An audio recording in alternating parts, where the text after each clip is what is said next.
दोस्तों, आज 6 दिसंबर 2025 का दिन है।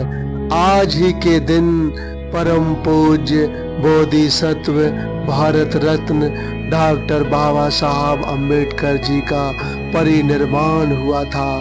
पूरे मजलूमों, कमजोरों, दलितों, पिछड़ों, महिलाओं की आवाज उठाने वाले, उनको हक अधिकार दिलाने वाले परम पूज्य बाबा साहब का परिनिर्वाण हुआ था। दोस्तों, आज का दिन बहुत ही महत्वपूर्ण दिन है सभी भारतीयों के लिए।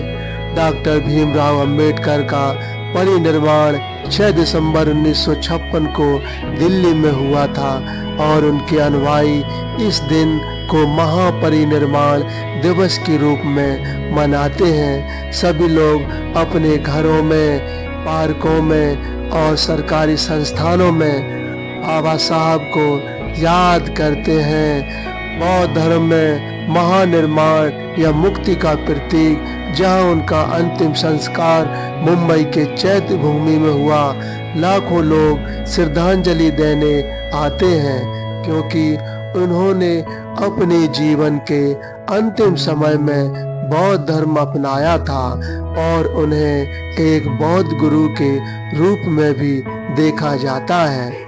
तिथि और स्थान: डॉक्टर अंबेडकर का निधन 6 दिसंबर 1956 को दिल्ली में हुआ।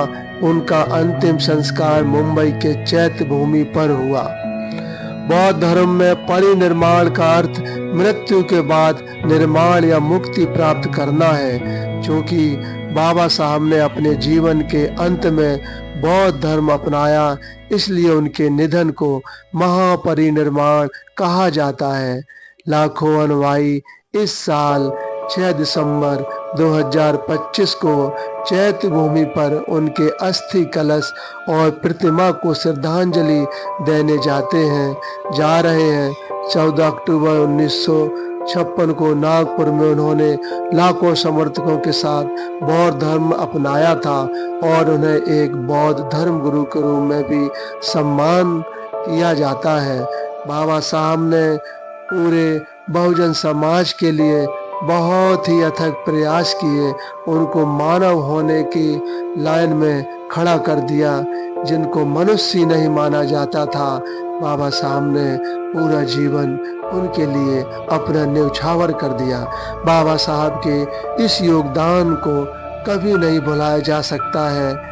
आज काफ़ी दुख भरा दिन है।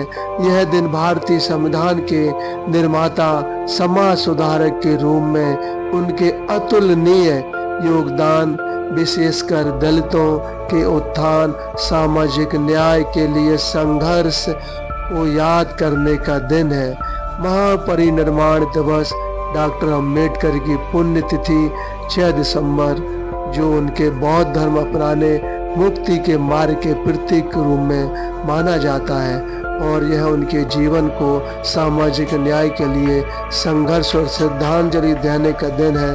दोस्तों, सभी को आज के दिन बाबा साहब को एक कैंडल जरूर अर्पित करना चाहिए, उनको याद करना चाहिए। बाबा साहब के चित्र के सामने बैठकर उनको नमन करना चाहिए। जब तक सूरज चांद रहेगा, बाबा साहब का नाम रहेगा। बाबा साहब को कोटि कोटि प्रणाम। जय भीम।